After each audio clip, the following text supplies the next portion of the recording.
వాక్యంలోకి వెళ్దాం. మత్తయి సువార్త 9వ అధ్యాయము 13వ వచనం. మత్తయి సువార్త 9వ అధ్యాయము 13వ వచనం చదువుకుందాం. మత్తయి సువార్త 9వ అధ్యాయము 13వ వచనం. అయితే నేను పాపులను పిలువవచ్చుతని గాని నీతిమంతులను పిలువ రాలేదు కనుక కనికరమునే కోరుచున్నాను గాని బలిని కోరను అనే వాక్య భావం ఏమిటో మీరు వెళ్ళి నేర్చుకున్నాడని చెప్పాను. దేవునికి స్తోత్రం, దేవునికి మహిమ కలుగును గాక. వాక్యబడే దేవుడు మనంతో మాట్లాడగా దేవునికి స్తోత్రం చెల్లిద్దాం.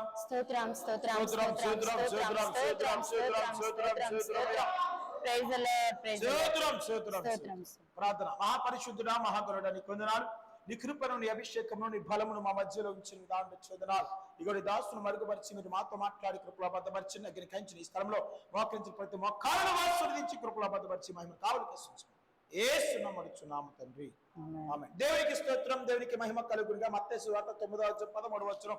ఈ సందర్భాన్ని బట్టి యేసుక్రీస్తు ప్రభువు వారు ఈ మాట అన్నారు అంటే పైన 3 వచనాల నుంచి మనం చదివినట్టయితే అక్కడ శాస్త్రులు పరిచయులు వీళ్ళందరితో కూడా వారు సొనుక్కుంటుంటారు. మీకు ఆ బోధకుడు పాపులతోనూ సుంకరులతో బోధన చేస్తాడు, సహవాసం చేస్తాడు అని సొనుక్కుంటుంటే అక్కడ 12వ వచనంలో ఒక చక్కటి మాట ఉంటది. ఏంటంటే ఆయన మాట విని రోగులకే గాని ఆరోగ్యం గలవారికి వైద్యుడు అక్కర్లేదు కదా, అక్కర్లేదు కదా అంటాడు. ఎందుకంటే ఈ లోకము పాపము కాకపోతే పరిశుద్ధుడు అన్నవాడు భూమి మీదకి రావక్కర్లేదు. ఆయన మనం వెతికి మనం రక్షించక్కర్లేదు. నువ్వు పాపివి కాబట్టి ఆయన పరిశుద్ధుడిగా ఉన్నాడు కాబట్టి ఆయన మనల్ని పిలుచుకున్నాడు. ఏమని పిలుచుకున్నాడు? ఇక్కడ వాక్యం చేయబడుతుంది, పాపులను రక్షించడానికే.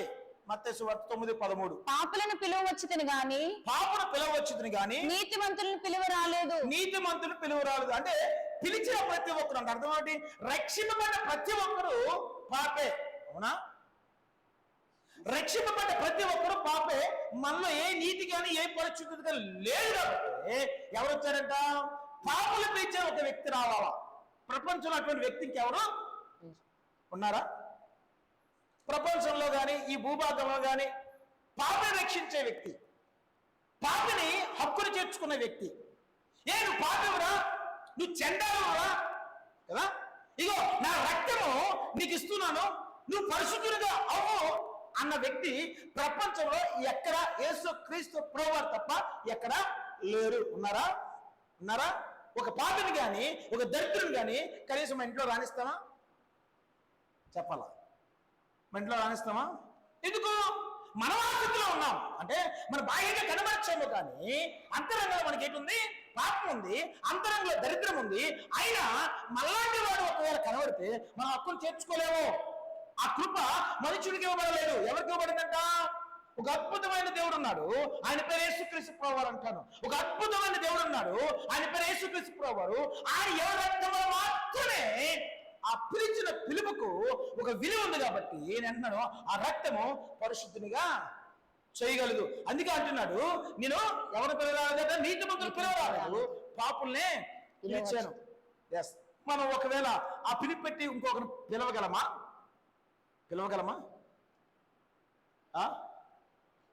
యేసుక్రీస్తు ప్రభువారు పిలిచారు. ఎందుకట?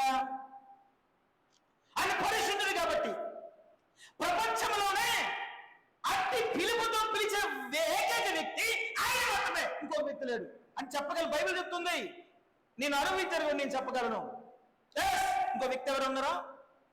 ఇంకొక వ్యక్తి అన్నవారు భూమి మీద ఎవ్వరూ లేరు. అందుకే మీరు అందరూ అనుకుంటున్నారు, ఇదేంటి సుంకలతో పాపలతో కలిసి భోజనం చేస్తున్నాడు. అందుకే అన్నాడు, నేను కనికరాన్ని కోరవాడిని కానీ ఏం కోరనంట? బలిని కోరవాడు అనే వాక్యం మీరు వెళ్ళి తెలుసుకోండి. ఎందుకు ఆ మాట అన్నాడు? దేవునికి స్తోత్రం. ఎందుకు ఆ మాట? నేను ఆయనకు చాలా బిరుదులు పడ్డాయి కదా. ఆయన కనికరమంతుడు, ఆయన దేవ మనసు గలవాడు కదా, ఆయన సాత్వికుడు, ఆయన దయాళుడు, చాలా బిరుదానికి ఇవ్వబడ్డాయి. అవన్నీ ఆయన దగ్గరే ఉన్నాయి. అన్నాను ఆయన మాత్రమే నిజం ఆ కనికరం గలవాడు కాబట్టి, బలిని చూడలేని వాడు కాబట్టి, బలిని పట్టించుకోలేని వాడు కాబట్టి దేవుని స్తోత్రం. కనికరం ఎవరిలో ఉంటే వారిని మాత్రమే హక్కును తెచ్చుకొని దేవుని స్తోత్రం, వారిని మాత్రమే పిలుచుకున్న దేవుడు. కానీ ఇక్కడ పాపుల్లో కనికరం ఉంటుందా? పాపుల్లో కనికరం ఉంటుందా గోపి? దరిద్రుల్లో కనికరం ఉంటుందా? మరి ఎందుకు ఆ మాట చెప్పబడింది ఇక్కడ? ఎందుకు ఆ మాట చెప్పబడింది? అయితే నేను పాపులను పిలవచ్చింది కానీ నీతిమంతులను పిలువ రాలేదు కనుక కనికరమైన కోరుచున్నాను అంటే ఆ మాటకు పాపుల్లో కనికరం ఉంటుందా? పిలుచుకున్నాడు. అది ఇక్కడ ఏమంటున్నాడు? కనికరమైన కోరుచున్నాను కానీ బలిని కోరను అంటే పాపుల్లో కనికరం ఉందని నేను పిలుచుకున్నాడా? చెప్పాలా? నీలో నాలో కనికరం ఉందని నేను రక్షించుకున్నాడా అనొచ్చా? నాలో కనికరం, నేను మంచోడు కాబట్టి నేను రక్షించాను. మంచోడు అయితే నీకు రక్షణ అక్కర్లేదంట. నువ్వు నీతిమంతుడు అయితే నీకు రక్షణ అక్కర్లేదంట. అవునా? వాక్యం అదే చెప్తుంది కదా. నువ్వు నీతిమంతుడు అయితే, నువ్వు సాత్వికుడు అయితే, నువ్వు కనికరవంతుడు అయితే నీకు రక్షణ అక్కర్లేదు. నేను పాపులను పిలవచ్చు అంటూ నేను కనికరాన్ని కోరుచున్నాడు అంటున్నాడు. దీని ఆ వాక్య భాగం ఏంటి? నిజమే, అద్భుతంగా పరిశుద్ధాత్మ దేవుడు మాట్లాడుతున్నాడు. ఈ దినాన మనం కూడా అదే విధంగా పిలువబడ్డాము. కానీ ఎప్పుడైతే మన పిలిచేవాడు పరిశుద్ధుడు కదా, అదే పరిశుద్ధత నీకు నాకు ఉండగలగాలి. మన పిలిచేవాడు సాత్వికుడు, అదే సాత్వికము సంఘంలో ఏలుబడి చేయాలా. ఎప్పుడైతే ఏలుబడి చేస్తుందో, నన్ను ఎప్పుడైతే ఏలుబడి చేస్తుందో నువ్వు బొల్లు అర్పించక్కర్లేదంట. నీ యొక్క కనికరు గల ఆత్మే ఆయనకి నిజమైన బలి. అందుకే సామెతల గ్రంథం 21వ అధ్యాయంలో 2-3 వచనం చదవమా. సామెతలు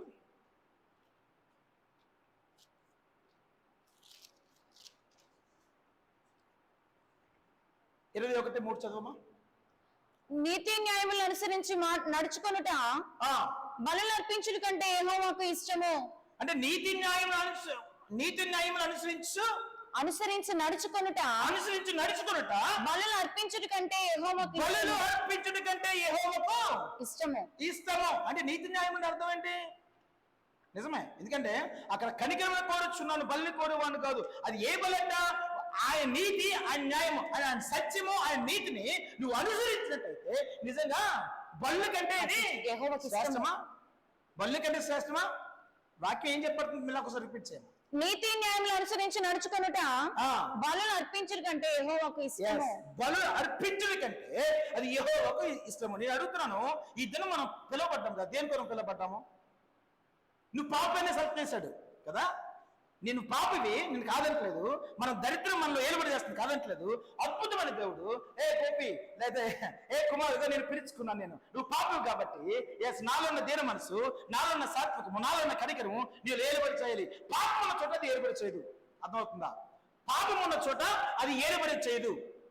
ఎవరి చోట ఏలుబడి చేస్తుందంట? పరిశుద్ధత ఉన్న చోట ఏలుబడి చేస్తుంది. నేను అన్నను నీతి న్యాయం ఉన్న చోట అది ఏలుబడి చేస్తుంది. అది బలుల కంటే శ్రేష్టమైనదని సామెతల గ్రంథంలో చెప్పబడుతుంది. బలుల కంటే శ్రేష్టం అంట. నిజమే. ఏది? మనకి ఏదైతే సత్యం ఇవ్వబడిందో, మనకి ఏదైతే న్యాయమో అంటే సత్యమో, నీతి ఇవ్వబడిందో అన్నిటికంటే అది గొప్పది. నేను అంటున్నాను, దాని ద్వారా మనం రక్షింపడ్డాము. మనం దేవుడు పిలిచిన దేవుడు పరిశుద్ధుడు కాబట్టి ఆ కనికరము మనం ఏలుబడి చేయాలా. కానీ ఈ దినాన్న ఈ కొత్త నిబంధన సంఘంలో ఆ కనికరం ఏలుబడి చేస్తుంది. ఎందుకంటే నీతి న్యాయాలు క్రైస్తవులకి ఈ దినాన ఉందా? నీతి న్యాయం. శాస్త్రుల పరిశీలి నీతి న్యాయాలు మర్చిపోయారంట, మిగతా అన్నీ చేశారు. అలా శాస్త్రుల పరిశీలు ఈ నీతి న్యాయాలు మర్చిపోయారు. బాహ్యంగా అన్ని చేశారు, దశమాలు ఇచ్చారు, అన్ని చేశారు. అది ఏది ఆత్మ సంబంధ నీతి న్యాయం మర్చిపోయారు కాబట్టి పరిశుద్ధాత్మ దేవుడు మాట్లాడుతున్నారు ఈ దినాన. ఒకవేళ ఈ దినాన మనం కూడా అదే విధంగా ఉన్నామా? అద్భుతమైన యేసుక్రీస్తు ప్రభువారిని, అద్భుతమైన దేవుడు మనం కలిగి ఉన్నాము.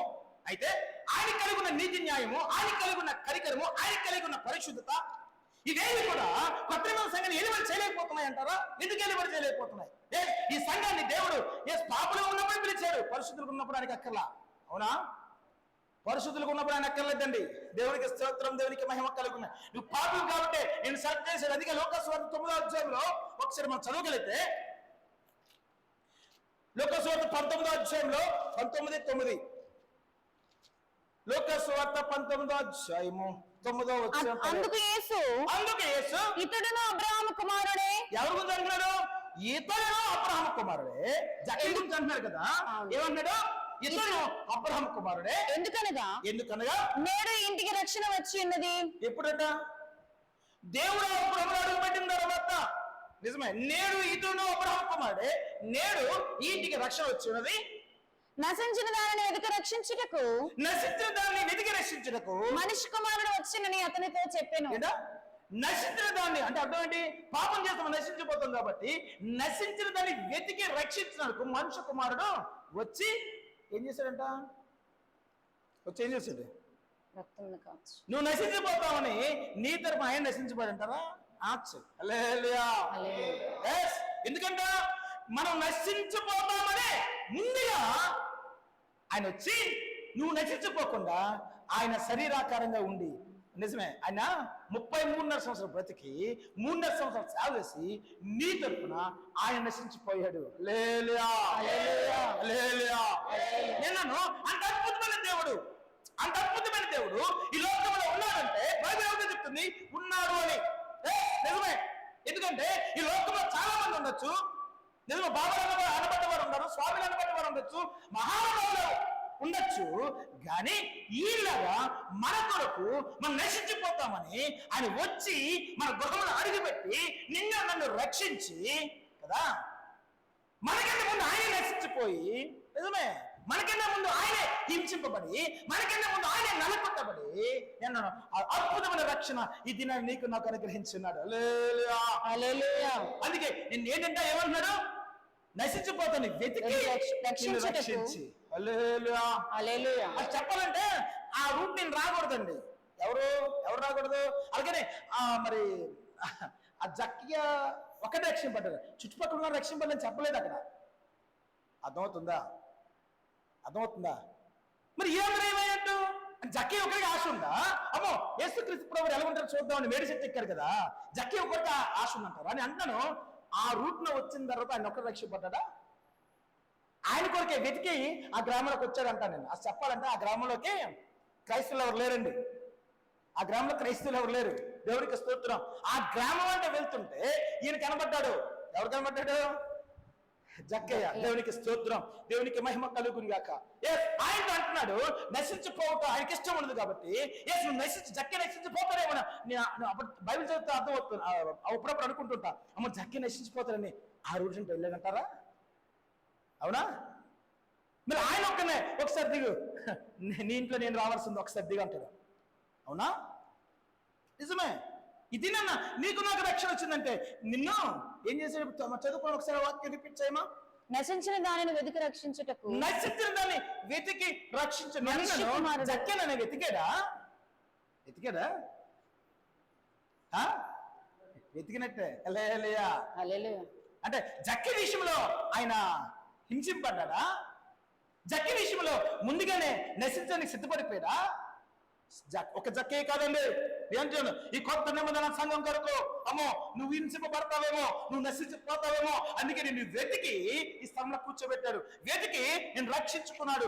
నీ కొరకే అంటున్నాను, నీ అంటే నా కొరకే ఆయన శిలువ మనం పొందాలని చెప్పగలం. నాకైతే ఆయన శరీరాకారంగా వచ్చి నశించిపోయాడని చెప్తున్నాను. నశించి మళ్ళీ సజీవంగా లేచి తండ్రి కురుపరచుకుని ఉండాలని నేను చెప్పగలను. నిజమే, ఆ రక్తంలో అంత అద్భుతమైన శక్తి ఉంది. ఉందంటారా? నేను పిలుస్తానండి, నేను పాపని రక్షించే ఆ కృప నాకు లేదు. నేను పిలుస్తా, అర్రా మా అవసరమైతే ఒక రోజు భోజనం పెడతానేమో, ఒక 2 రోజులు భోజనం పెడతానేమో, కానీ ఆ పిలిచే పిలుపు నిజమే. ఎవరిని పిలిచారు? పరిశుద్ధులను కాదు, నీతిమంతులు కాదు, ధనవంతులను కాదు. నిజమే. యాక్చువల్ చెప్పండి, జక్కయ్య ధనవంతుడని పిలిచాడా? ధనవంతుని పిలిచాడా? నశించిపోయే సిద్ధంగా ఉన్నాడేమో, నశించిపోవడానికి సిద్ధంగా ఉన్నాడేమో. నేను అంటాను, నన్ను పిలుచుకున్న దేవుడు నేను ఖాళీగా ఉన్నప్పుడే అమ్మ నశించిపోతానేమో అని నన్ను దేవుడు రక్షించాడు. నేను అనగలను, మీరు అనగలరా? ఆ యోగ రక్తము నన్ను కుమ్మరించాడు కాబట్టి అద్భుతమైన రక్షణ ఈ దినాన దేవుడు అనుగ్రహించున్నాడు. ఆయన పిలిచే ఆ పిలుపులో ఆ శక్తి ఉంది కాబట్టి, ఆయన పిలిచేవాడు కాబట్టి దేవుడి స్తోత్రం. మన లోబడేవాడు ఉండగలిగితే నేను అంటున్నాను, ఈ దినాన్న నీకు నీ కుటుంబానికి గొప్ప రక్షణ అనుగ్రహించున్నాడు దేవుడు. ఎస్, అవునంటారా? నీ కొరకే. ఎవరి కొరకు? నీ కొరకే, నా కొరకే ఆ నశించిపోయాడు. నువ్వు నశించిపోతావని ఎక్కడికి వచ్చాడట? ఆయన దిగి వచ్చాడండి. అందుకే ఒక్కసారి మనం కొలసీలు రాసిన పత్రిక 3వ అధ్యాయము 15 మొబైల్. క్రీస్తు అనుగ్రహించు సమాధానము, క్రీస్తు అనుగ్రహించు సమాధానము మీ హృదయములలో ఏలుచుండనీయుడి. ఇందుకొరకే మీరు ఒక్క శరీరముగా పిలువబడితిరి. ఏంటట? నేను గోపిని పిలిస్తే, గోపి మా ఇంట్లో ఒకరోజు భోజనం చేయడం రా అంట. గోపి నన్ను పిలిచినా అనయ్య మా ఇంట్లో ఒకరోజు భోజనం రా అంటాడు. కానీ ఈయన పిలుపు అంటే ఎలాగుందంట? చదువు ఒక్కసారి 15. క్రీస్తు అనుగ్రహించు సమాధానము, క్రీస్తు అనుగ్రహించు సమాధానము మీ హృదయములలో ఏలుచుండనీయుడి. మీ హృదయంలో ఏలుచుండనీయుడి. ఇందుకొరకే మీరు ఒక్క శరీరముగా పిలువబడితిరి. ఏంటి అంటే? యేసుక్రీస్తు ప్రభువు శరీరంలో పాలుభాగం చేశాడు మనల్ని. అవునా? ఓ అద్భుతమైన కృప కదా. నా శరీరంలో గోపిని పాలుభాగం చేయలేను, నా భార్య కూడా ఆ స్థానం ఇవ్వలేను. అవునా? ఇవ్వగలనా? నా పిల్లలు కూడా ఆ స్థానము నేను ఇవ్వలేను. ఇవ్వగలనా? దేవుడు ఎవరికి ఇవ్వలేను. ఎవరు ఇవ్వలేదంట? మన ప్రియుడు, మన కొరకు నశించిన నెలకొట్టబడిన మన ప్రియుడు యేసుక్రీస్తు ప్రభువారు అని పిలిచే పిలుపులో అన్నాను. ఒక పాపిని పిలిచాడు, ఒక లేనివాడిని పిలిచాడు, ఒక దరిద్రుని పిలిచాడు, డబ్బులు ఉన్నవాడిని కూడా పిలిచాడు. దేని చూసి పిలిచాడు? డబ్బులను చూసి పిలిచాడా? నశించిపోతాడేడో. దేవుడికి స్తోత్రం. నేను పిలవకపోతే, నేను వెతికి రక్షించకపోతే ఇవి నశించిపోతాడు. అవునా? నువ్వు నేను ఆ విధంగా రక్షింపడ్డాం కదా అన్నాడు. ఆయన పిలిచే పిలుపులో ఒక అద్భుతం అంట. ఎస్, ఆయన శరీరం నీకు కూడా పాలుభాగస్తుంది. అవునా? లేలియా. మీరు ఒకసారి రిపీట్ చేయమా. క్రీస్తు అనుగ్రహించు సమాధానం మీ హృదయంలో ఏలుచుండనీయుడి. క్రీస్తు అనుగ్రహించు సమాధానము. ఎందుకంటే ఆయన పిలువబడ్డాడు, ఆయన సమాధానకు కర్తగు దేవుడు కదా. ఆయన సమాధాన కర్తగు దేవుడు కాబట్టి క్రీస్తు అనుగ్రహించు సమాధానము మీ హృదయంలో ఏలుచుండనీయుడి. ఇందుకొరకే మీరు ఒక్క శరీరముగా పిలువబడుతురి. ఆయనకి సమాధాన కర్త ఆయనే, సమాధానానికి అధిపతి ఆయనే కదా.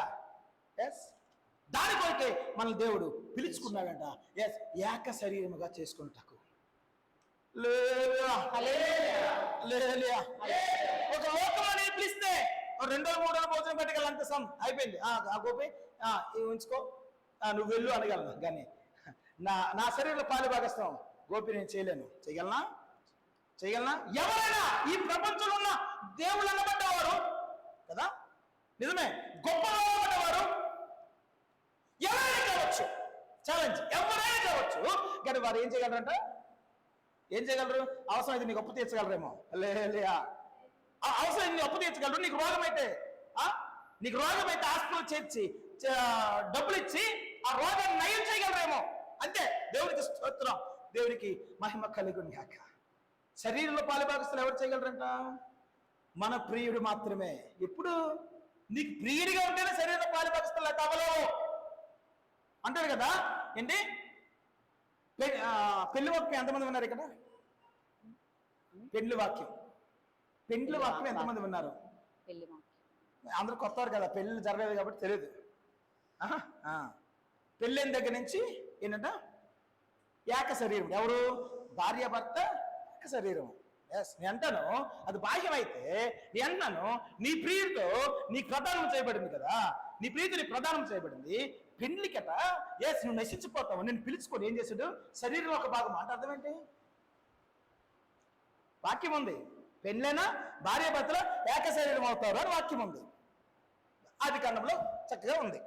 నిజమే. నేను అంటున్నాను ఈ సంఘము దేవుడు పిలుచుకున్నాడు, దేవుడు రక్షించుకున్నాడు, దేవుడు రక్తం కాచాడు. దేని కొరకు అంటే ఏక శరీరముగా ఉండడం చేసుకున్నటకు. ఏక శరీరం అర్థం ఏంటండి? చెప్పండి. ఏక శరీరం అర్థం ఏంటమ్మా? తెలుసమ్మా? ఏక శరీరం అర్థం ఏంటి? ఇప్పుడు నా భార్య ఉంది, నేనున్నాను, మీ ఇద్దరం ఏక శరీరం అంటే అర్థం ఏంటి? నాలో జరిగే క్రియ ఆమెలో జరగాలి, ఆమెలో జరిగే క్రియ నాలో జరగాల. అంతేనా? బాహ్యంగా అంటే అర్థం ఏంటి? యేసుక్రీస్తు ప్రభువారికి నువ్వు నీ శరీరానికి, నిజమే, యేసుక్రీస్తు శరీరానికి నువ్వు ఎవరితో పాలుభాగస్తులు అయితే దేవుని స్తోత్రం. ఏం జరగాల? యేసుక్రీస్తు ప్రభువు వారి శరీరంలో ఏం జరిగింది నీకు అదే జరగాల. అంటే శాంతి, సమాధానం, సాత్వికుడు, ఇవన్నీ కూడా నేను ఏమైనా చేయాలి కదా. అవునా? అందుకొరకే మిమ్మల్ని పిలిచాడంట.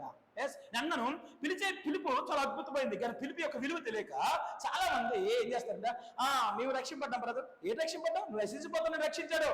ఎంతను నువ్వు పేదవాడు అనే పిల్ల, నువ్వు దరిద్రుడు అనే పిల్ల, నువ్వు రోగంతో ఉన్నావని ముట్టి నేను పిలుచుకోలేదు. అర్థమవుతుందా? నువ్వు ధనవంతుడు అని, నేను ప్రపంచంలో నువ్వే కోటీశ్వరుడు అని నేను సెలెక్ట్ చేసుకోలేదు దేవుడు. బైబిల్లో చాలా మంది పిలిచాడు. అపోస్తలుడు పౌలు గారిని పిలిచాడు కదా, ఆయన ధనవంతుడిగా ఉన్నాడు. ఎస్, అద్భుతమైన మేధాశక్తి కలిగిన వాడు, మంచి జ్ఞానవంతుడిగా ఉన్నాడు. నిజమే. ఆయన ఎందుకు రక్షించాడట? నశించిపోతాడేమో. ఎస్, నిజమే. ఈ లాజరు ఇప్పుడు మనం చదువుకున్నాం, ఎవరో ఈ జక్కయ్య కూడా మంచి ధనవంతుడిని పిలిచాడంటారా? మరి ధనవంతులు నశించిపోవడం ఏంటండి? ధనవంతులు నశించిపోరా?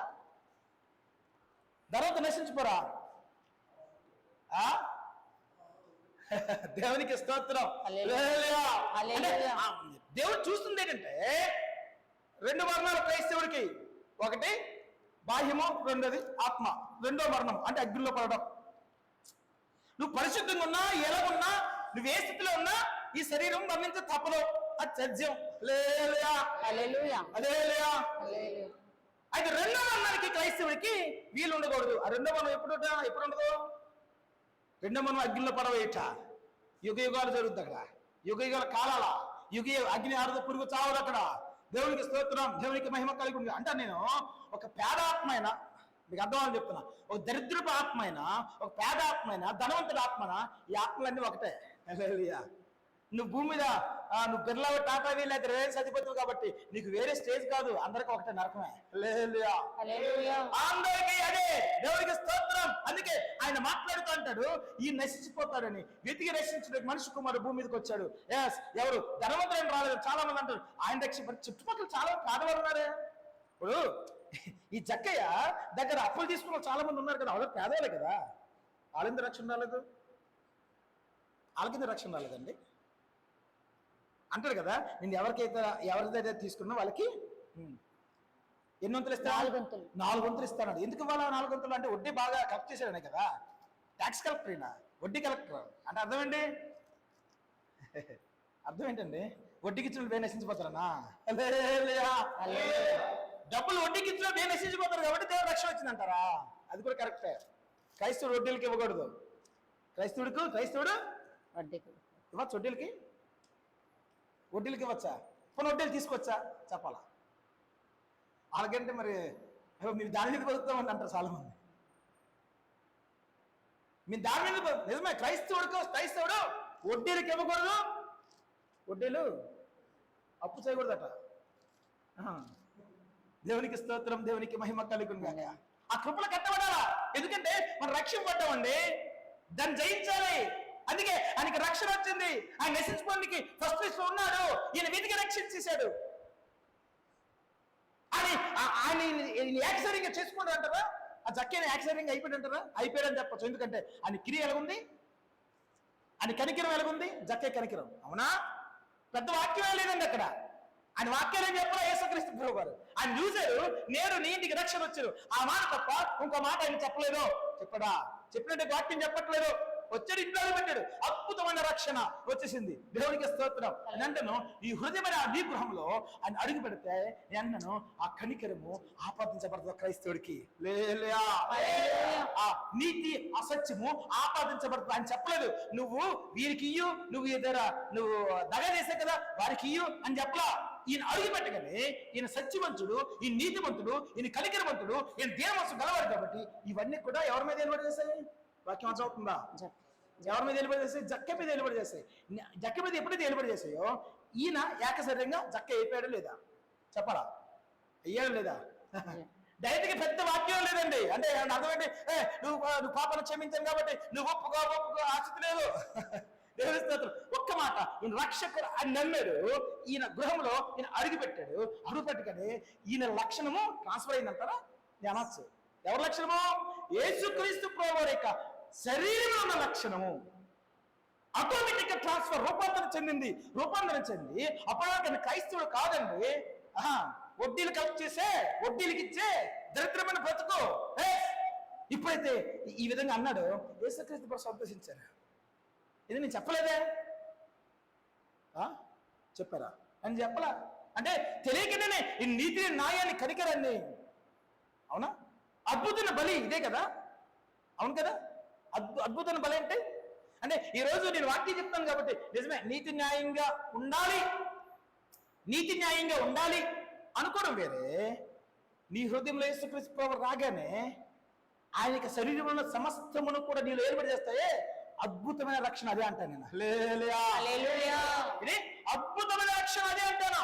అందుకే ఇక మనం చదువుకున్న కొలస్సీయులకు రాసిన పత్రిక 3:15 చక్కగా అక్కడ రాయబడింది, క్రీస్తు అనుగ్రహించు సమాధానము మీ హృదయంలో ఏలుచుండనియుడి, ఇందుకొరకే మీరు ఒక్క శరీరముగా నిలబడతారు మరియు కృతజ్ఞులై ఉండుడి.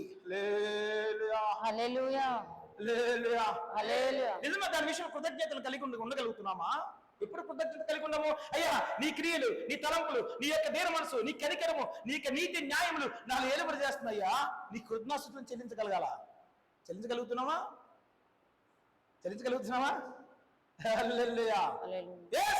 నువ్వు నశించిపోతావని, నేను నశించిపోతావని ఆయన రక్తం కార్చాడండి, ఆయన నశించిపోయాడని చెప్పచ్చు. మనం వెతకకపోయినా ఆయన నిన్ను వెతుక్కున్నాడు. అర్థమవుతుందా?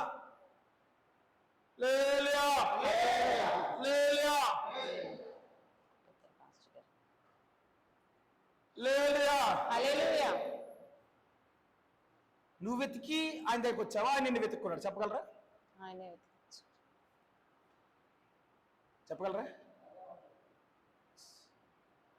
ఆయన భూమి మీద రాకపోతే రక్షణ మనకు లేదు కదండి.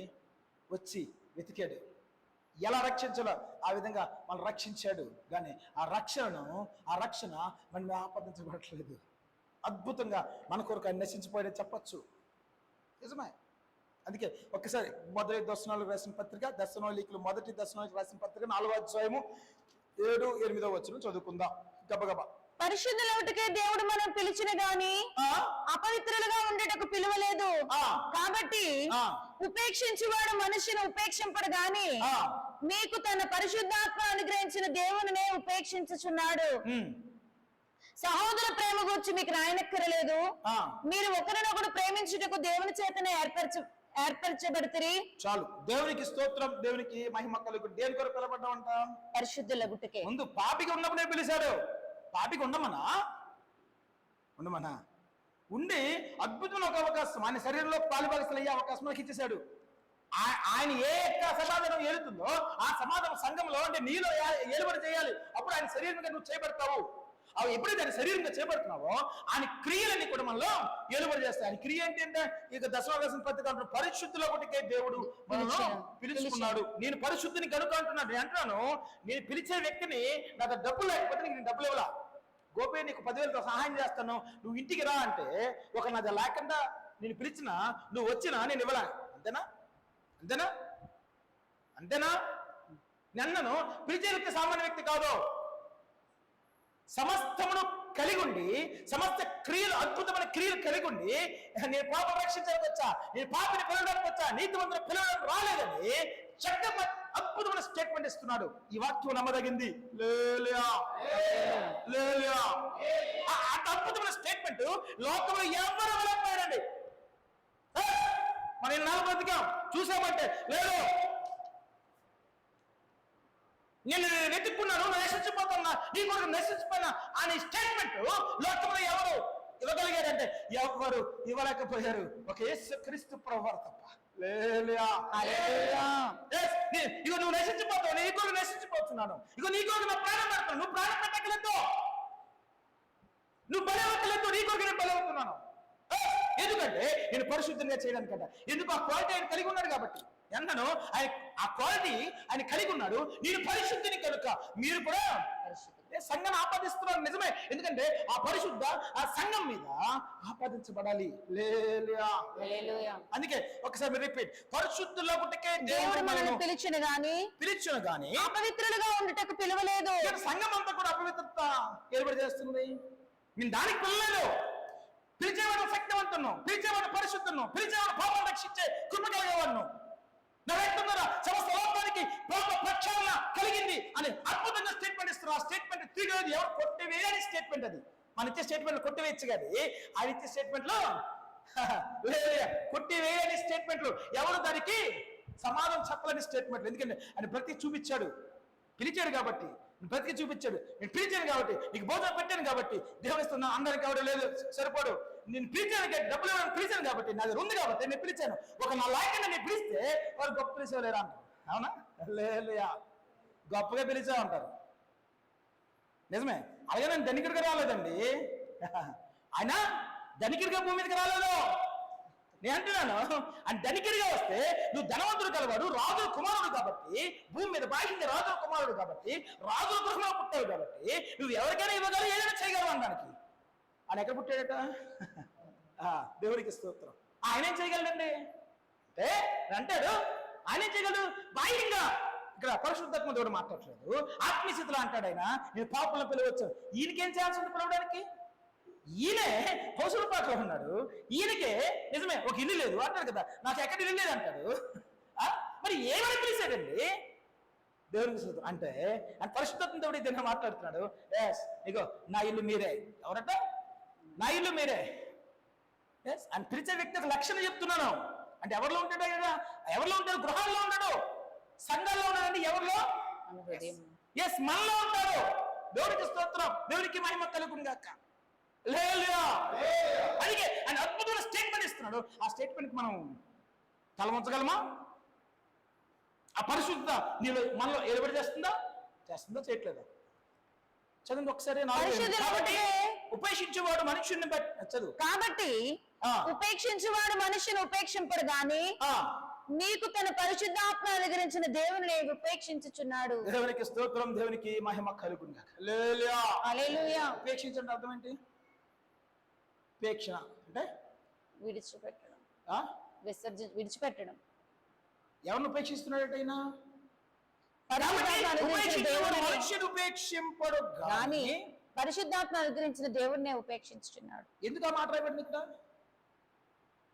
దేవునికి స్తోత్రం, దేవునికి మహిమ కలుగును. మనుషులు ఉపేక్షించడు, పరిశుద్ధాత్మ అనుగ్రహించి దేవుణ్ణి ఉపేక్షిస్తాడు. ఎందుకు ఆ మాట రాయబడింది? అందుకే నేను పిలువబడ్డావు. ఆయన ఉపేక్షిస్తున్నావా? ఆయన విడిచిపెడుతున్నావా? ఆ లక్షణాలను నువ్వు ఉపేక్షిస్తున్నావా? దేవునికి స్తోత్రం. మనుషులు అయితే ఉపేక్షించట్లేదు, ఎవరిని ఉపేక్షిస్తున్నావంట? దేవుడిని. సంఘం ఆ స్థితిలో ఉన్నది, పరిశుద్ధాత్మ దేవుడు మాట్లాడుతున్నాడు. నిజమే, మనం ఆ స్థితిలో ఉన్నామా? అందుకే మొదటి పేతురులోని చక్కటి వాక్యం ఉంటుంది, చదవగలిగితే. మొదటి తిమోతి రాసిన పత్రిక 6వ అధ్యాయము 12వ వచనం. విశ్వాస సంబంధమైన మంచి పోరాడము, నిత్య జీవమును చేపట్టుము. దాని పొందుటకు నీవు పిలువబడి అనేక సాక్షుల ఎదుట మంచి ఒప్పుకొంటివి. ఏంటట? విశ్వాస సంబంధమైన మంచి పోరాటం. నేను అన్నాను, ఇవన్నీ యేసుక్రీస్తు లక్షణాలండి. మనం చదువుకున్న ఫస్ట్ కొలసీలు రాసిన పత్రిక 3వ అధ్యాయం 15వ వచనంలో ఉన్న ఆ యొక్క వాక్యం ఒక్కడ చాలు మనకి కదా. పరిశుద్ధత, విశ్వాస సంబంధం మంచి పోరాటము, ఇవన్నీ యేసుక్రీస్తు శరీరంలో ఇమడి ఉన్నాయి. అవన్నీ ఇమడి ఉన్నాయి. అందుకే ఒకే శరీరంలో మీరు చేయటకు మీరు పిలువబడితే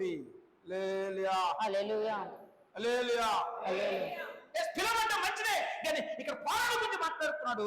ఒకసారి మనం చదవగలిగితే, విశ్వాస సంబంధమైన మంచి పోరాటము, విశ్వాస సంబంధమైన మంచి పోరాటము, నిత్య జీవము చేపట్టము, దాని పొందుటకు నీవు పిలువబడి.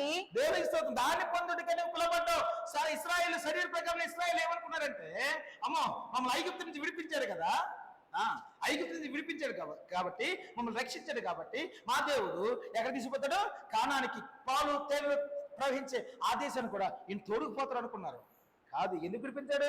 నువ్వు పోరాడాలా, నిత్య జీవనం చేపట్టాలా, అప్పుడు ఏమొస్తుందట? కానం వస్తుంది. అవునా? పోరాడకుండా, నిత్య జీవనం చేపట్టకుండా, నీ పరుగు తొలముట్టకుండా, అట్టి పోరాట ప్రతిమ నీకు లేకుండా కానానికి వెళ్ళాం, మన పరమకాలానికి కూడా వెళ్ళాం. నువ్వు దాని కొరకే పిలువబడ్డావు. అంటే పిలిచిన దేవుడు పిలిచాడు కదా. అయ్యో రక్షించిన దేవుడు రక్షించాడు కదా, నేను నడిపించాడంటే నడిపించాడండి. లేలియా మార్గము చూపించి, ఇదిగో ఇది నా మార్గము, ఇదిగో నా క్రియలు ఇవి, ఇదిగో నా శరీరంలో ఒక భాగం మీరు ఉన్నారు కాబట్టి, నా శరీరంలో ఒక భాగంగా నేను మిమ్మల్ని పిలుచుకున్నాను కాబట్టి, నా పరిశుద్ధత లేదా నా కనికరము, నా దీనత్వం సమస్తం మీరు ఏలుబడి చేయాలి కాబట్టి, అవన్నీ ఉంటే మీ యొక్క ప్రయాణం అద్భుతంగా జరుగుద్ది అని వాక్యం చెప్పబడుతుంది. ఏ ప్రయాణము? లేలియా ఏ ప్రయాణం అండి? యాత్రా ప్రయాణం. ప్రదేశంలో మేము ఉన్నాము, యాత్రా ప్రయాణం అద్భుతంగా జరుగుద్ది. ఎస్, ఆ యాత్రా ప్రయాణంలో పోరాటం ఉంటది, యాత్రా ప్రయాణంలో సమస్తం ఉంటాయి. నిత్య జీవును చేపట్టాలి. ఎస్, ఆ పరుగు పందులో ఆ పరుగు పందు తులముట్టించే వరకు అలుపైన రాకూడదు. దాని కొరకే నీవు పిలవబడ్డావు, నేను పిలవబడ్డాను. హల్లెలూయా. అమ్మోయి అమ్మో అన్నా ఇంతసేపు ప్రార్థన, మన ఒక సిస్టర్ అడుగుతుంది, అన్నా అంతసేపు ప్రార్థన ఏం చేస్తారన్నా అని అడుగుతుంది. అంతసేపు 10 నుంచి తెల్లవారు 5 వరకు అంతసేపు ఏదైనా చేస్తారు? పాటలు పాడతారా? ఆరాధన చేస్తారా? అవునా? స్తోత్రం. హల్లెలూయా. పుట్టిక్రైస్తవులు ప్రార్థన చేయడానికి వచ్చారు ఫ్యామిలీ అంతా మొన్న. హల్లెలూయా. మాకు తెలియదు, భక్తి గల కుటుంబమే సొంత అంటే ఆ దీంట్లో భక్తి చూసి నాకు ఆశ్చర్యం అనిపిస్తుంది. పర్లేదు అని అనిపించింది. వాళ్ళ మాటలు అది చూసి పర్లేదు, ఎందుకంటే ఇంతకుముందు మోకాలు మోకాలు నొప్పి కాబట్టి మోకాలు ప్రార్థన చేయట్లేదు. కానీ వాళ్ళు చేస్తున్న అరగంట గంటకే మంచి ప్రార్థన కలిగి ఉన్నారు వాళ్ళు. నేను కాదంట్లా, నేను అన్నాను. అంటే మరి పోరాటం ఎప్పుడు పోరాడగలవు అంటే 1 గంట, 1 అరగంట, 3 గంటలు, లేకపోతే 1 రోజు కాదు కదా. నేను అన్నాను, నువ్వు విశ్వాసంగా బ్రతికేంత కాలము కదా. నువ్వు ఎందుకు పిలవబడ్డావంట? నువ్వు బ్రతికేంత శరీరంలో బ్రతికినంత కాలము ఆయన రాకడ, ఆయన పోకడ వచ్చేంత వరకు కూడా, ఆయన రాకడ నీ పోకడ అయినంత వరకు కూడా విశ్వాస సంబంధమైన పోరాటము నువ్వు పోరాడాలి. దాని కొరకమే పిలవబడ్డావు. దేవుడు నన్ను పిలిచాడు కదా, నేను ఫ్లైట్కి టికెట్ బుక్ చేసుకున్నాను కదా, ఫ్లైట్ నా దగ్గరికి వస్తుంటా అవదండి. నిజమే ఏంటి? నేను బుక్ చేసుకున్నాను కదా, నేను వెళ్ళిపోవాలి కాబట్టి, ఇక 8వ తారీఖు మా ప్రయాణం ఉంది కాబట్టి, అమ్మా బట్టల సత్తాన్ని ఇంట్లో కూర్చుంటే అది వస్తుంది, వెళ్ళిపోద్ది. మనం వెళ్ళాలా అది రావాలా? నేను సెలెక్ట్ చేయబడ్డాను, దానికి నా పేరు ఉంది, మా ఆవిడ పేరు కూడా ఉంది. వెళ్ళిపోతే 3 సార్లు ఎన్నో చేస్తారు, టైం అయిపోతుంది. కుమార్ సరోజనే టైం అయిపోతుంది, 3 సార్లు ఎన్నో చేస్తారు. 4వసారి నువ్వు ₹1,00,000 పెట్టి టికెట్ కొన్నా అది నీ దగ్గర ఉండవు. నీ గురించి వెయిట్ చేయడు. దేవుడికి స్తోత్రం. ఫ్లైట్ వెళ్ళిపోద్ది. హల్లెలూయా. అమ్మో గొప్ప వాళ్ళు వస్తున్నారు కదా, ₹1,00,000 టికెట్ కొన్నారు కదా, సంవత్సరం ₹1,00,000 కాదు ₹1,00,000 పెట్టుకున్నా అది ఉండవు. నిజమే. హల్లెలూయా. ఎందుకున్నాడండి? దేవునికి స్తోత్రం. ఆ టైంలో వస్తాడో వెళ్ళిపోతాడు. ఆ టైం తెలుసుకుని నీవే ఏం చేయాలా? పరిగెట్టిపోతారు. అందుకోలో ఒక టైం ఉంది, ఆ టైంకి వెళ్ళిపోతే నువ్వు దానికి రిజెక్ట్ చేయబడతావు, బయట తోసేస్తారు ఎయిర్పోర్ట్ నుంచి బయటకి. నిజమే. అంటే బాహ్యమైన దరిద్రం దానికే. నిజమే. ఇంటర్నేషనల్ అయితే 3 గంటల ముందంట, డొమెస్టిక్ అయితే అంటే మెడ్రాస్, హైదరాబాద్ అయితే 1:30 ముందు వెళ్ళిపోవాలి. ఎందుకు వెళ్ళిపోవాలి? నువ్వు పిలవబడ్డావు, సూపరు, నువ్వు దానికే పిలవబడ్డావు, నువ్వు టికెట్ బుక్ చేసుకున్నావు. ఎందుకు 1:30, 2 గంటల ముందు వెళ్ళాలండి? లేకపోతే నువ్వు వెళ్ళలేదు. దేవునికి స్తోత్రం, దేవునికి మహిమ కలుగును గాక. నిజమే. మళ్ళీ అందులోని నువ్వు బుక్ చేసుకున్నా కదా పంపించడండి. మొత్తం ఇక్కడనే టాప్ టు బాటం చెక్ చేస్తాడు, నీ బ్యాగ్ చెక్ చేస్తాడు, నీ జోబు చెక్ చేస్తాడు, నీ పర్స్ చెక్ చేస్తాడు, నీ ఏటీఎం కార్డు చెక్ చేస్తాడు, సమస్తం చెక్ చేసి అప్పుడు నేను ఎలా చేస్తాడు? వెళ్ళు. 1:30 గంట ముందు ఎలా కూర్చోలేదు. ఎందుకు? నువ్వు పిలబడ్డావు కదా, నువ్వు టికెట్ బుక్ చేసుకున్నావు కదా, నువ్వు సెలెక్ట్ చేయబడ్డావు కదా. అవునా? ఒకవేళ ఈ దేవుడు ఫ్లైట్ రా, దీనికి ఎవడు వెళ్తాడు, ఇంతసేపు వెయిట్ చేయాలా అని వెళ్ళకపోతే ఏమవుద్ది? బస్ అయినంటే ట్రైన్ అంతే కదా, లేదా ట్రైన్ నీ ముందు ఇంటి ముందుకు వచ్చి ఆగదు కదా. ట్రైన్ కూడా అంతే కదండి, నీ ఇంటి ముందుకు వచ్చి ట్రైన్ ఆగదు. అమ్మో ఫలానా శ్రీని ఫలానా గోపి బుక్ చేసుకుని అల్లి దగ్గరికి వెళ్ళాలి, ఆ రైలు పట్టలేసి రావు నీ దగ్గరికి. నువ్వు పిలవబడ్డావు. దేవునికి స్తోత్రం. ఆ పిలుపు నువ్వు అందుకోవాలా. అని పిలిచాడు, గోపి రా అన్నావు, నేను అన్నాను. ఆ పిలుపు నువ్వు అందుకుని నువ్వు నా దగ్గర రావు, నేను నీ దగ్గర రాను. దేవుడికి పిలిచాడు, ఆయన రక్షించేవాడు. ఆ పిలుపులో శక్తి ఉంది, ఆ పిలుపులో రక్షణ ఉంది. అవునా? దేవునికి స్తోత్రం. ఆయన పాపిని పిలిచాడు, పరిశుద్ధులుగా నీతిమంతులు పిలవడానికి ఆయన రాలేరు. నిజమే. దేవునికి స్తోత్రం, దేవునికి మహిమ కలుగును గాక. హల్లెలూయా. అందుకే అన్నాను, క్రైస్తుడు యొక్క పరుగు, క్రైస్తుడు యొక్క విశ్వాసము, క్రైస్తుడు యొక్క నిత్య జీవనం ఏ విధంగా చేపట్టాలో ఈ దిన వాక్యం మాట్లాడుతుంది. ఏ దాని కొరకు నువ్వు పిలవబడ్డావు, ఇంకో దాని కొరకు నువ్వు పిలవబడలేదు. చాలా క్రైస్తవులు అనుకుంటారా నేను రక్షింపడ్డాను చాలండి, ఆ పర్లోకి రక్షణ వెళ్ళిపోతాను. ఛాన్స్ లేదు. బాప్తిజం తీసుకుంటే పర్లోకి రక్షణ ఛాన్స్ లేదండి. నీ పిలిచే పిలుపులో దానికి ఉన్న ఆ శక్తిని నువ్వు ఆశ్రయిస్తేనే దేవునికి స్తోత్రం. ఆశ్రయించగలిగితేనే నువ్వు వెళ్ళగలవు. అందుకే ఒకసారి మొదటి పేతురు రాసిన పత్రిక 15వ అధ్యాయం చదవగలిగితే, మొదటి పేతురు 1:15, మొదటి పేతురు 1:15, 16, 17 చదువుదాం. నేను పరిశుద్ధుడనే ఉన్నాను గనుక చదువు. మీరును పరిశుద్ధులై ఉండుడని వ్రాయబడి ఉన్నది. కాగా మీరు విధేయులకు పిల్లలై మీ పూర్వపు అజ్ఞాన దశలో మీకుండిన ఆశలను అనుసరించి ప్రవర్తింపక మిమ్మల్ని పిలిచిన వాడు పరిశుద్ధుడై ఉన్న ప్రకారము మీరును సమస్త ప్రవర్తన యందు పరిశుద్ధులై ఉండుడి. పక్షపాతము లేకుండా క్రియలను బట్టి ప్రతి వారిని తీర్పు తీర్చువాడు తండ్రి అని మీరు ఆయనకు ప్రార్థన చేయుచున్నారు గనుక మీరు పరదేశులై ఉన్నంత కాలము భయముతో గడుపుడి. పితృపారంపర్యమైన మీ వ్యర్థ ప్రవర్తన విడిచిపెట్టినట్లుగా వెండి బంగారముల వంటి క్షయ వస్తువుల చేత మీరు విమోచింపబడలేదు గాని క్షయ వస్తువుల మీద విమోచింపబడలేదు కానీ అమూల్యమైన రక్తము చేత అనగా నిర్దోషమును నిష్కళంకమగు గొర్రె పిల్ల వంటి క్రీస్తు రక్తము చేత విమోచింపబడతారని మీరు ఎరుగుదురు కదా. దేవునికి దాని కొరకు మనం పిలువబడ్డామా? దాని కొరకే మనందరం కూడా పిలువబడ్డాము.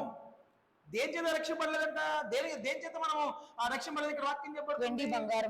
వెండి బంగారముల చేత, క్షయమైన వాటి వల్ల కాదు కానీ అక్షయమైన దేవుడి వల్ల మనము ఆ రక్తం వల్ల మనం విడిపింపబడ్డాము. అద్భుతమైన రక్షణ ఈ దిన కొత్త మంది సంఘానికి దేవుడు అనుగ్రహించని చెప్పచ్చు. చెప్పచ్చా? నిజమే. అందుకే మీకా గ్రంథంలో ఒక మాట ఉంటుంది, చక్కటి మాట. మీకా గ్రంథము 6వ అధ్యాయము 7-8 వచనం. 7-8 మీకా 6:6-7-8 6 నుంచి చదవండి. ఏమి తీసుకొని వచ్చి నేను యెహోవాను దర్శింతును, ఏమి తీసుకొని వచ్చి మహోన్నతుడైన దేవుని సన్నిధిని నమస్కారము చేతును. దహన బలులను ఏడాది దూడలను అర్పించి దర్శింతునా. అర్పించి దర్శింతునా. వేల కొలది పొట్టేళ్లను, వేలాది నదులంత విస్తారమైన తైలమును ఆయనకు సంతోషము కలుగు చేయనా. నా అతిక్రమమునకై నా జ్యేష్ఠ పుత్రిని నేనెత్తునా. నా పాప పరిహారమునకై నా గర్భఫలమును నేనెత్తునా. మనుష్యుడా ఏది ఉత్తమమో అది నీకు తెలియజేయబడి ఉన్నది. న్యాయముగా నడుచుకొనుటయు, కనికరమును ప్రేమించుటయు, దీన మనస్సు కలిగి నీ దేవుని ఎదుట ప్రవర్తించుటయు. ఇంతే కదా యెహోవా నిన్ను అడుగుచున్నాడు. ఇంకేమైనా అడుగుచున్నాడు మనల్ని?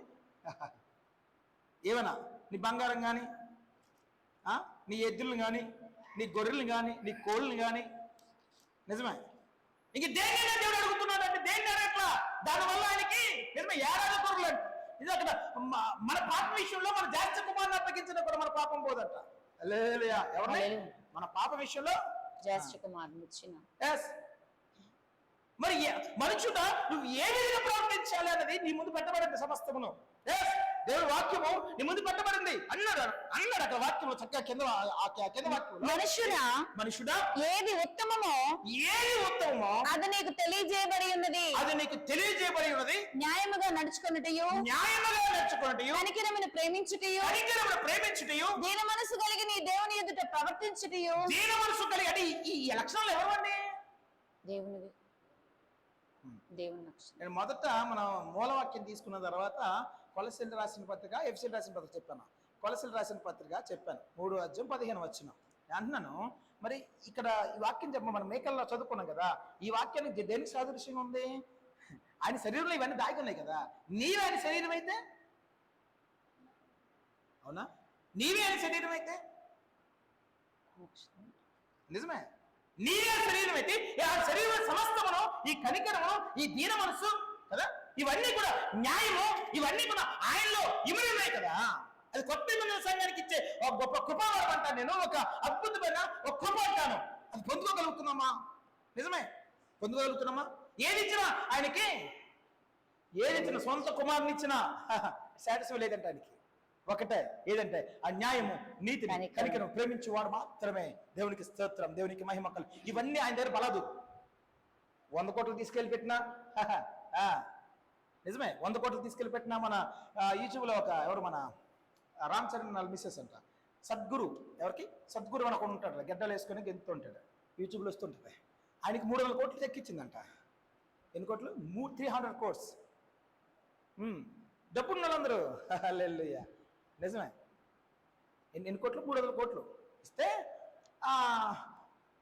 ఆయన ఒక దినాన్న రోగం వచ్చి హాస్పిటల్ చేరితే ఈ ఫండ్ ఇచ్చిన వాళ్ళందరూ కూడా ఆయన దేవుడు అనుకున్నారట. వీళ్ళందరూ రాయడం ట్విట్టర్లో రాసుకున్నారు వాళ్ళ గురించి. మేము అంటే ఈయన కూడా మానవమాత్రుడేనా, ఒక సినిమా ఎట్లా ఉంటుంది, ఈయన కూడా మానవమాత్రుడేనా, నాకు ఒకసారి మైండ్ బ్లాక్ అయింది, ఆయన హాస్పిటల్లో ఉన్నాం ఏంటి అంటే చనిపోవడం అనుకుందా, లేదు నిజంగా యేసుక్రీస్తు ప్రభువు అనుకుందా, లేదా రెండో కృష్ణుడు అనుకుందా, నాకు అర్థం అలా లేదా. నాకు ఆశ్చర్యం వేసింది. అంటే ఆయన గడ్డలు సద్గురు అని యూట్యూబ్లో కొడుతూ వస్తుంది. ఇంత గడ్డలు పెట్టుకుని ఒకసారి చేతి మిల్లలో డ్యాన్స్ వేస్తుంటాడు, ఏమో విన్యాసాలు చేస్తుంటే కొన్ని బాగా చెప్తాడులేండి. ఆత్మ కొరకు, ప్రాణం కొరకు చెప్తూ ఉంటాడు ఎక్కువ, చాలా మెసేజ్లు. డబ్బులు ఇచ్చినా, ఫండింగ్ ఇచ్చినా వాళ్ళందరూ అనుకుంటున్నారు హాస్పిటల్ చేరితే ఈయన మానవమాత్రుడు. అప్పుడు తెలిసిందే మానవమాత్రుడని. ఇదేంటిది ఇది ఎప్పుడు తెలిసింది? ఈయన రోగం వచ్చి హాస్పిటల్ పడుకుంటే ఈయన కూడా మనలా మానవమాత్రుడే. ఎంత అజ్ఞానం అండి, అవునా? నీ కొరకే రక్తంగా అచ్చడికి వచ్చాను రా, నేను పిలుస్తున్నాను పేరు పెట్టి. నీ ధనం వద్దు, నీ ధాన్యం వద్దు, నీ ఎద్దులు వద్దు, నిజమే, నీ కుమార్తెలు నాకు వద్దు, ఎవరు వద్దు, నువ్వు నాకు కావాల్సింది నీ హృదయం ఒకటే. ఇక నా నీతి, న్యాయం, కనికరం ఉంది నీ ముందు పెట్టబట్టే అన్న శరీరంలో ఏలుబడి చేస్తున్నాయి. అదే ఆ శరీరం యొక్క విలువ, ఆ శరీరం యొక్క స్థితిని బట్టి అన్నాను, అది పారిభాగస్తులు చేశాడు మన శరీరంలో, అవునా? శరీరంలో పారిభాగస్తులు అయ్యాము లేదా? అయ్యాము కాబట్టి అవన్నీ మీరు ఏలుబడి చేయాలా? అద్భుతమైన జ్ఞానం దేవుడు మనకు కలిగించాడు.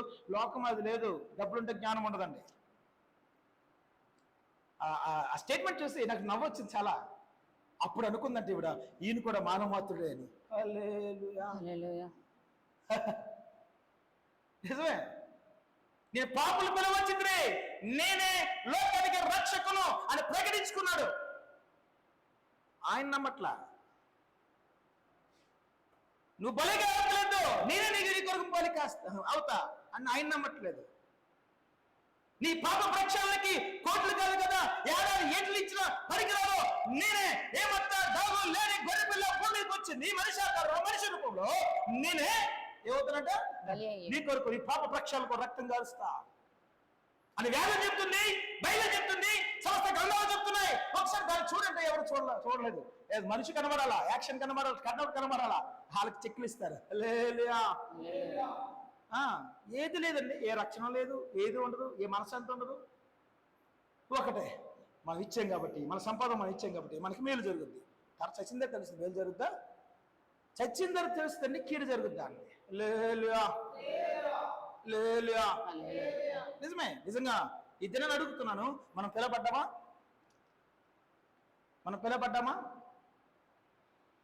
పిలువబడితే ఆయనలో ఉన్న నీతి, న్యాయము, కనికము, దీర్ఘ శాంతము సమస్తమును కూడా మనలో ఏలుబడి చేయాలా. ఎందుకంటే ఒకే శరీరంగా మనము పిలువబడ్డాము. నువ్వు ఒక శరీరం, ఆయన ఒక శరీరం కాదు, అర్థమవుతుందా? ఒక్క శరీరమే పిలువబడ్డాము. దాని కొరకే ఆయన భూమి మీదకి వచ్చాడు. ఆయన శరీరముగా అవయములుగా చేసుకున్నట్టుకే నిన్ను నన్ను పిలుచుకున్నాడు. ఆ పిలుపు యొక్క ఆ యొక్క మర్మం అదే. దేవునికి స్తోత్రం. ఆ పిలుపు యొక్క మర్మం తెలియక నాకు రోగం తగ్గింది, మంచిది, నిజమే, నాకు కడుపు నొప్పి తగ్గింది, మంచిది, దేవునికి స్తోత్రం, నేను వచ్చిన తర్వాత నాకు ఉద్యోగం వచ్చింది, మంచిది అన్నాను. దాని కొరకు నేను పిల్లలేదో, కాకపోతే నిన్ను అది పెట్టి లాక్కున్నాడు. వచ్చిన తర్వాత తన పరమాత్మను తెలుసుకుంటే అద్భుతమే. హల్లెలూయా. హల్లెలూయా. ఆ పరమాత్మ ఎవరు తెలుసుకోలేకపోతున్నారండి. పరమాత్మ ఎవరు తెలుసుకోలేకపోతున్నారు. ఆయన పిలుచుకున్నాడు, జాగ్రత్త. దేవునికి స్తోత్రం, దేవునికి మహిమ కలుగును. ఒకసారి లోక సువార్త 19:9-10 చదువుకున్నాం. మనం చదివింది ఒకసారి మళ్ళీ రిపీట్ చేయండి. నశించిన ఇతడును అబ్రహాము కుమారుడే, ఎందుకనగా నేడు ఇంటికి రక్షణ వచ్చి ఉన్నది, నశించిన దానిని వెతికి రక్షించుటకు మనిషి కుమారుడు వచ్చినని అతనితో చెప్పాను. ఎవరితో చెప్పాడండి ఈయన? సంభాషణ ఎవరితోనే? జక్కయ్య. ఎవరితోనే? పుట్టజాకేతోనా? పుట్టజాకితో మాట్లాడుతున్నాడు ఆయన? ఇది పక్కన శిష్యులతోనా? పక్కనున్న వారితో. ఆ పైన చదవమ్మా, అర్థమవుద్ది. యేసు ఆ చోటికి వచ్చినప్పుడు కన్నులెత్తి చూచి, జక్కయ్య దిగుము, నేడు నీ ఇంటికి ఉండవలసి ఉన్నది అని అతనితో చెప్పగా అతడు త్వరగా దిగి సంతోషంతో ఆయనను చేర్చుకొనెను. అందరూ అది చూచి ఈయన పాపైన మనుషుని అయితే బస చేయి వెళ్ళినని చాలా సనుగుకొనిరి. ఎవరితో అన్నాడు ఈయన? దేవునికి స్తోత్రం. ఎవరైతే సొనుక్కుంటున్నారో ఆత్మలో సొనుక్కుంటారు, బయటకు అనలేదండి. డైరెక్ట్ ఇండైరెక్ట్ వార్త మాట్లాడుతున్నాడు. నశించిన దాన్ని వెతికి రక్షించాడు మనిషి భూమి మీదకి వచ్చాడు, అది నేనే అని చెప్పుతూ వాళ్ళ హృదయ ఆలోచనలు గ్రహించిన దేవుడు వారితో మాట్లాడుతున్నాడు. అన్నాను, ఎవరితో మాట్లాడుతున్నాడు? డైరెక్ట్ గా ఎవరితో? జక్కితో మాట్లాడుతున్నట్టే. ఈ దినాన్న పరిశుద్ధాత్మ దేవుడు నీతో నాతో కూడా మాట్లాడుతున్నాడు. నిజంగా మన గృహంలో ఈ దినాన్ని ఆయన అడుగు పెట్టాడా? పిలుచుకున్నాడు ఆయన. అడుగు పెట్టాలా? అడుగు పెట్టిన నీ క్రియ మారిపోవాలా, నీ చూపు మారిపోవాలి, నీ హావభావం మారిపోవాలా, నీ ప్రార్థన స్టైల్ మారిపోవాలి, స్థితి మారిపోవాలి. దేవునికి స్తోత్రం, దేవునికి మహిమ కలుగును గాక. ఆయన పరిశుద్ధుడు కాబట్టి ఆ పరిశుద్ధ నీ మీద వెలువడి చేయాలా. ఆ నీతి న్యాయాలు నువ్వు వాక్యం ఆలోచించకుండానే నీతి న్యాయము ఏంటో, కనికరం ఏంటో, దీన మనసు ఏంటో, దీర్ఘశాంతం ఏంటో నువ్వు తెలుసుకోగలగాల. అప్పుడు నిన్ను చూసి ఇంకొకరు ఆకర్షించబడతారు. దేవునికి స్తోత్రం, దేవునికి మహిమ కలుగును గాక. నిజమే. పరలోక ప్రార్థన ఉంటుంది. ఏంటది? పరలోకమందు నీ చిత్తం నెరవేర్చినట్టు భూమి మీద ఆయన చిత్తం నెరవేరాలి అని వాక్యం. దానికి అర్థం ఏంటి? దానికి అర్థం పరలోకంలోని నిత్యము కూడా పరిశుద్ధుడు ప్రార్థన, అంతేనా?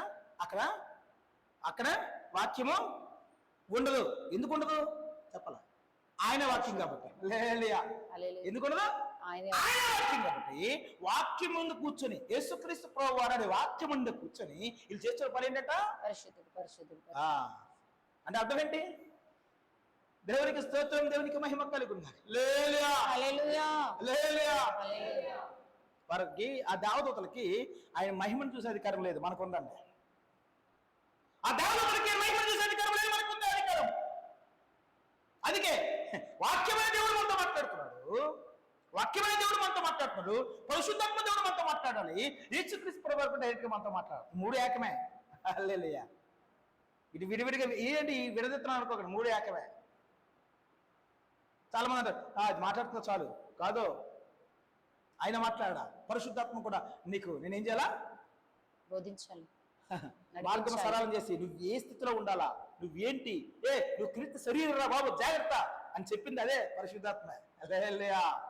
నువ్వు క్రీస్తు శరీరం జాగ్రత్త. దేవునికి స్తోత్రం. సమస్తం ఏలుబడి దాని కొరకు పిలబడ్డావు. ఆయన ఏదైతే ఏలుబడి చేస్తున్నావు అది సంఘంలో ఏలుబడి చేయాలి, క్రీస్తు శరీరంలో ఏలుబడి చేయాలి, దాని కొరకు నువ్వు పిలబడ్డావు. హల్లెలూయా. ఆ కృపలో సంఘం మీద కట్టబడాలి. నువ్వు పిలబడ్డావు, సంఘం పిలబడింది. నేను పిలబడ్డాను. ఈ స్థలంలో కూర్చున్నవారు, యూట్యూబ్ ఆలకిస్తున్నవారు, గూగుల్ మీట్ ఆలకిస్తున్నారు, అందరూ కూడా పిలువబడ్డారు. ఆ పిలుపును ఒక నిర్లక్ష్యం చేస్తే, నేను అంటున్నాను, పిలుపును ఒక్కసారి నిర్లక్ష్యం చేస్తే, జక్కయ్య ఒకవేళ నిర్లక్ష్యం చేస్తే ఇంకోసారి ఇంటికి రక్షణ రాదేమో. ఇంకోసారి ఇంటికి ఆయన దగ్గరికి వచ్చినట్టు వచ్చాడండి, ఇంకోసారి ఇంటికి రక్షణ రాదేమో. ఇదే పరిశుద్ధాత్మ దేవుడు మాట్లాడుతున్నాడు. ఇది నాన్న నిజంగా మనకి రక్షణ వచ్చిందా? నిజమైన రక్షణ వచ్చిందా అంటే వచ్చిందని చెప్పాలా. ఎందుకంటే ఆయన పిలుపుకు నువ్వు లోబడినట్టయితే, ఆయన పిలుపుకి నువ్వు లోబడినట్టయితే, నా కొరకే ఆయన రక్తం కాచాడు, దాంట్లో ఎక్కడ తిరగలేదు. దేవుడికి స్తోత్రం, దేవుడికి మహిమ కలుగును గాక. మన కొలసరి 3:10 చదువుకున్నట్టుగా ఆయన శరీరంలో ఉండడానికి పిలవబడ్డావు. ఏక శరీరంగా ఉండడానికి. నిజమే, ఆయన సమాధానమును మీలో ఏలుచున్న నీరు వర్తించబడుతుంది. నిజంగా ఆ సమాధానం మనలో ఏలుతుందా లేదా? Yes, ఈ దినం సంఘం ఆ కృపలో కట్టబడాలి. నిజమానికి పిలిచే పిలుపు అది గొప్పది. మన పరుగులు కావచ్చు, విశ్వాసులు కావచ్చు, నిత్య జీవితం చేపట్టడంలో కావచ్చు, సమస్తములు పోరాడుతూ నిజమే దాని కొరకు నువ్వు పిలవడ్డా కాబట్టి ఆ పోరాట ప్రతిభ పెంచుకోవాలంట. ఏమో ఈ దినం ఆకరించాను కదా, అమ్మో ఈ దినం ఆలయం చేశాను కదా, ఈ దినం ఆలయం చర్చకెళ్ళాను కదా, ఈ దినం ఉపవాసం ఉన్నాను కదా, సరిపోతా అనుకోకో. హల్లెలూయా. నిత్యమును చేయవలసిన పని నీతి, న్యాయాన్ని, కనికరాన్ని, సమాధానాన్ని, పరిశుద్ధతను ఒక క్రైస్తవుడు, కొత్త నిబంధన సంఘము ఆపాదించబడాలి. క్రీస్తు ఏ విధంగా ఉంటే అదే విధంగా ఈ సంఘము ఉండగలగాలి. ఉంటేనే దేవుడికి స్తోత్రం. ఆయన మహిమగల రాకల్లో అద్భుతంగా రెండో రాకల్లో మధ్యాకాశం వచ్చిననే ఆ కడవరి బూర ధ్వని నీకు నాకు ఈ దినాన వినబడుతుంది. లేకపోతే వినబడదండి. ఎవరికి వినబడుతుంది? వస్తాడు మధ్యాకాశానికి. ఎవరికి వినబడుతుంట? వినమనని మాత్రం అర్థపడతాడు. అందరికి వినబడదు. అందరికి వినబడదు. నిజమే, నాతో దేవుడు మాట్లాడతాడు. నాకు ఒక్కరికి వినబడుతుంది, మీరు ఎవరికి వినబడదు. నాకు దర్శనం వస్తుంది కానీ మీకు రాదు. ఏమన్నాడు? నాకు దర్శనం వస్తుంది, మీకు రాదు. అది మీకు కనబడదు, నాకు ఎవరికి కనబడుతుంది. దేవునికి స్తోత్రం, దేవునికి మహిమ కలుగును. నిజమే, ఆ కృపలో సంఘం కట్టబడాలి. ఆ కృపలో సంఘం కట్టబడితే అద్భుతమే. నిజమే, కట్టబడుతుందా? కట్టబడే స్థితి నీకు నాకు దేవుడు అనుగ్రహించాలి. ఆ కృపలో మాత్రం కట్టబడాలి. మోకరించిన ప్రార్థన చేసుకుందాం. స్తోత్రం, స్తోత్రం, స్తోత్రం, స్తోత్రమయ, స్తోత్రం, స్తోత్రమయ, స్తోత్రమయ, స్తోత్రం, స్తోత్రం, స్తోత్రం, స్తోత్రమయ, స్తోత్రం, స్తోత్రం, స్తోత్రమయ. మన బహుమానము పొందెదము, మంచి పోరాట